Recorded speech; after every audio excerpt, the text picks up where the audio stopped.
True strength is quiet.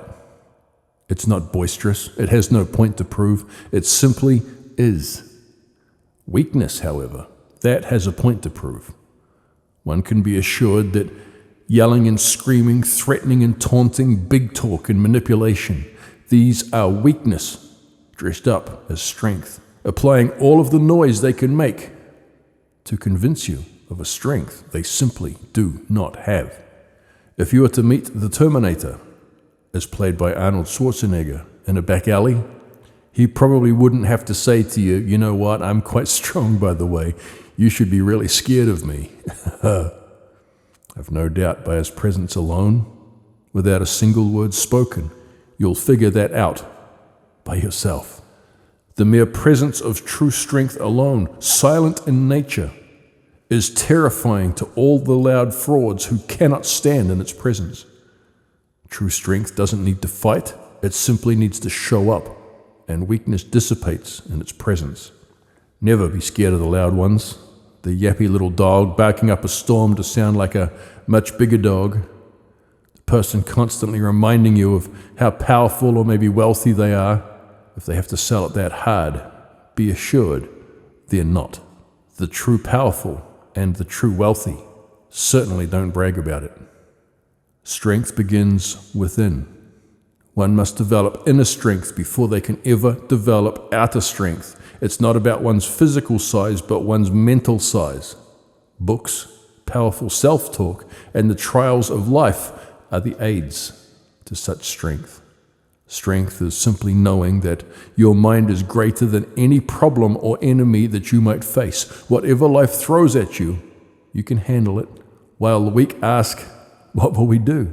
the strong says, "I've got this."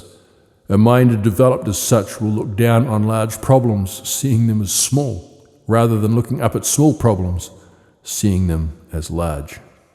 Strength lives calm and serene, unbothered by the threats commonly circulated amongst the weak. A person of strength well knows they can turn even the most horrifying circumstances into favorable ones.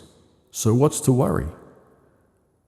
One of the most magnificent demonstrations of strength is seen in the frail elderly lady.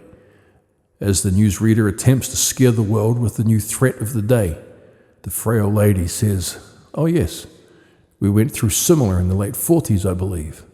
And while those much younger, those wearing suits, those in powerful offices, go into panic, the frail elderly lady simply returns to what she's doing, unshaken, because she knows that, like in the 40s, we'll get through it.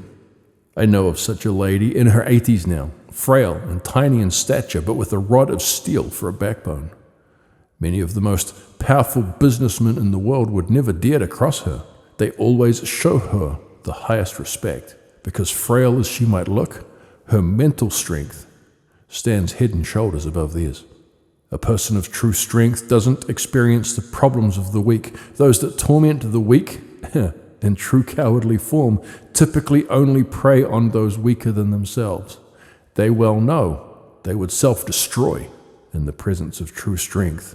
Even if one was foolish enough to try, be assured the taunts of the bully awaken no concern in the strong.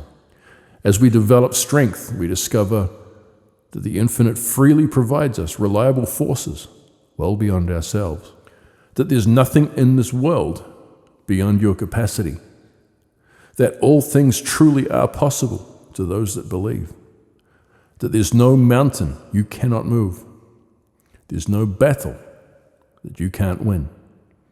You have become the immovable rock, the unshakable tree. You have discovered at a very real and practical level that no weapon formed against you can prosper. In your presence, the Spartan army, they may as well go home.